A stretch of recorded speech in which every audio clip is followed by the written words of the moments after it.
कहानी शुरू होती है जेही युग नाम के लड़के से, जो बड़ी से बड़ी तिजोरियां और ताले तोड़ने में माहिर था। कीमती चीजें चुराकर वो बेचा करता था। वो अपना काम बहुत ज्यादा चालाकी से करता था, इसीलिए तो 100 चोरियों के बाद भी वो पकड़ा नहीं गया और न ही उसके बारे में किसी को कुछ पता था। एक दिन वो बिल्डिंग में एक कीमती पत्थर चुराने गया, जिसकी कीमत बहुत ज्यादा थी। जिस तिजोरी में पत्थर था उसमें बहुत ज्यादा ताले लगे हुए थे। उसको तोड़ना या फिर खोलना बहुत ज्यादा मुश्किल था, लेकिन जेही युग ने बड़ी ही चालाकी से उसे खोल लिया और पत्थर लेकर वहाँ से चला गया था। लेकिन जैसे ही वो बाहर जाता है वो पत्थर नीचे गिरकर टूट जाता है। जेही युग की सारी मेहनत जाया हो गई थी, मगर उसने हार नहीं मानी। वैसा ही पत्थर डिजाइन किया और उसे तैयार कर लिया। फिर वो एक दुकान पर उसे बेचने गया, मगर वहाँ के दुकानदार को पता चल गया था कि ये नकली है और उसने उसे खरीदने से मना कर दिया। लेकिन जेही युग भी जानता था कि ये दुकानदार नकली चीजें ही बेचता है। वो उसको धमकी देता है, कहता है अगर तुमने ये मेरा पत्थर ना खरीदा तो मैं पुलिस को बता दूंगा। मैं ये सब जानता हूँ कि तुम नकली चीजें ही बेचते हो। अब वो दुकानदार मान जाता है और उससे वो पत्थर खरीद लेता है। यहाँ पर जेही युग के साथ उसका दोस्त भी था। उसके अंदर ये खासियत थी कि वो छोटी से छोटी चीज में बॉम्ब को फिट कर लेता था। फिर इस चोरी के बाद इसने नकली नोट छापने का फैसला किया। उसने बिल्कुल असली नोट जैसे नकली नोट तैयार किए, पर जैसे ही उन पर शराब डालते थे वहाँ पर लफ्ज मिट जाते थे। इस काम का उसे कोई फायदा नहीं हुआ। एक दिन जेही युग ने फैसला किया कि वो हीरो की चोरी करेगा। अब जिस दुकान में इन्होंने चोरी करनी थी उधर हर तरफ कैमरास लगे हुए थे और ये काम करना इतना आसान नहीं था।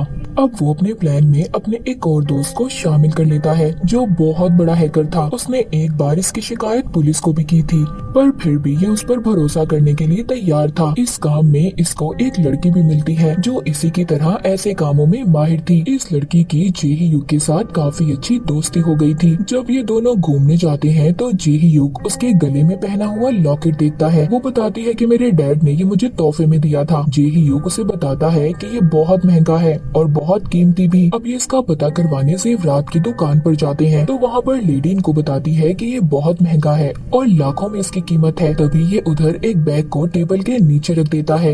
ये वही दुकान थी जहाँ इन्हें चोरी करनी थी। जेही युग हर चीज को देखता है, हर चीज का हिसाब लगाता है कि इधर कितने कमरे हैं, कितने कैमरास हैं। बाद में ये उस लड़की को बताता है कि 10 मिनट के अंदर अंदर हमें इस चोरी को पूरा करना होगा। अब चोरी वाले दिन जो उसने बैग टेबल के नीचे रखा था उससे धुआं निकलने लगता है और सभी गार्ड उसकी तरफ भागते हैं। उधर जेही युग का हैकर दोस्त सारे कैमरास को हैक कर लेता है और उसने तिजोरियों के भी सभी अलार्म को बंद कर दिया था। मगर जितने वक्त का अंदाजा इन लोगों ने लगाया था उससे पहले ही गार्ड आ जाते हैं। पर जेही युग का दूसरा दोस्त गार्ड्स का ध्यान भटकाने के लिए वहाँ गाड़ी का शीशा तोड़ देता है। अब उन्होंने चोरी तो कर ली थी, जिसके बाद जेही युग और उसके दोस्त बहुत खुश थे। सभी जश्न मनाते हैं। जब हीरो के मालिक को इस बात का पता चलता है कि उसके हीरे चोरी हो गए हैं तो उसको बहुत ज्यादा गुस्सा आता है। पर उसको इन चोरों का काम अच्छा भी लग रहा था, क्योंकि वो हैरान था। उन्होंने अपने खिलाफ एक भी सबूत नहीं छोड़ा था। हीरो का मालिक, जिसका नाम जो था, वो बहुत बड़ा बिजनेसमैन था और साथ ही साथ बहुत बड़ा गैंगस्टर भी, यानी एक बुरा इंसान था जिसने बहुत से लोगों को मारा था। वो खुद भी बड़ी चोरी की तैयारी कर रहा था, इसीलिए उसे ऐसे ही शातिर चोरों की तलाश थी। उसने बहुत बड़े बड़े चोरों को ढूंढा और यहाँ तक तिजोरी खोलने वालों का टेस्ट किया, पर कोई भी उसके काम के मुताबिक नहीं था। अब जो फैसला करता है कि वो इन्हीं चोरों को ढूंढेगा जिन्होंने इसके हीरे चुराए थे, यानी कि जेही युग और उसके साथियों को। अब उसके आदमी उन्हें ढूंढने में लग जाते हैं। वो हर हीरो की दुकान पर नजर रखते हैं। आखिरकार जो के आदमियों को जेही युग का पता चल गया था। अब जो उसके पास जाता है और कहता है कि तुम्हें मेरे लिए चोरी करनी होगी, जिसके बदले में मैं तुम्हें 5% कमीशन दूंगा। अब ये मना तो कर नहीं सकते थे, क्योंकि वो इन्हें धमकी देता है कि अगर उन्होंने इस बात से इनकार किया तो वो इनकी फैमिली को मार देगा, क्योंकि वो बहुत ही खतरनाक गैंगस्टर था। जो बताता है कि 150 करोड़ से भरा हुआ शिप आने वाला है, पर जहाँ पर ये शिप आकर रुकेगा उधर दुनिया का सबसे अच्छा सिक्योरिटी सिस्टम है। 목사님, 저 사장님, 부서에서 드리는 말씀인데 अब जो इनको वहाँ जाने के टिकट्स भी देता है। अब जे ह्यूग भी चोरी के प्लान में लग जाता है। ये उसकी सबसे बड़ी चोरी थी। उधर दूसरी तरफ जो जे ह्यूग के हैकर दोस्त को बुलाता है और ज्यादा पैसे देकर उसे खरीद लेता है। कहता है कि तुम्हें जे ह्यूग पर नजर रखनी होगी, क्योंकि जो को डर था कि वो कहीं इसको धोखा न दे दे। उधर दूसरी तरफ पुलिस भी अभी तक हीरो के चोरों को पकड़ने की कोशिश कर रही थी, पर जल्दी पुलिस को पता चल जाता है कि उस दिन दुकान में बैग जे ह्यूग नहीं रखा था। ये उसके घर का पता करके वहाँ पहुँच गए थे, जहाँ पर जाकर इन्हें पता चलता है कि जे ह्यूग की अगली चोरी कहाँ पर है। और इन्हें ये भी पता चल गया था कि जो जैसे बहुत बड़े गैंगस्टर से मिला हुआ है। उधर जे ह्यूग और उसके दोस्त पोर्ट बंदरगाह पर पहुँच गए थे, जिधर शिप आने वाला था। उधर जाकर सारे सिक्योरिटी सिस्टम को हैक कर लेते हैं।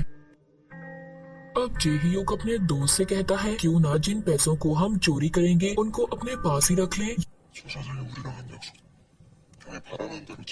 ये बातें हैकर दोस्त भी सुन लेता है, जिसको जो ने पैसे दिए थे, और जाकर सारी बातें उसको बता देता है। ये बातें सुनकर उसको बहुत गुस्सा आता है, पर अभी तो उसको जे ह्यूग की जरूरत थी, इसीलिए वो उसको अभी कुछ भी नहीं कह सकता था। अब जे ह्यूग उसी लड़की से मिलने जाता है जो इसकी दोस्त थी, पर वो इससे बहुत ज्यादा नाराज थी, क्योंकि बहुत दिन से ये उससे नहीं मिला था, इसीलिए वो कोई भी बात सुनने के लिए तैयार नहीं थी। अब जे ह्यूग इसको बताता है कि उसके डैड ही उसके मास्टर थे, जिन्होंने इसे चोरी करना सिखाया था। तुम्हारे डैड बिल्कुल सादा जिंदगी गुजारना चाहते थे, पर उनके बिजनेस पार्टनर ने उन्हें मार दिया। वो कोई और नहीं बल्कि जो था, और इसकी दोस्त इसकी किसी बात पर यकीन नहीं करती। वो वहाँ से चली जाती है। अब जब वो वहाँ से जा रही थी, तभी उसको जो के आदमी आकर अगवा कर लेते हैं, ताकि जे ह्यूग उनसे कोई चालाकी ना कर सके। अब चोरी का दिन भी आ गया था। सब पोर्ट पर आने में कामयाब हो जाते हैं। उधर जो भी धमाका कर देता है।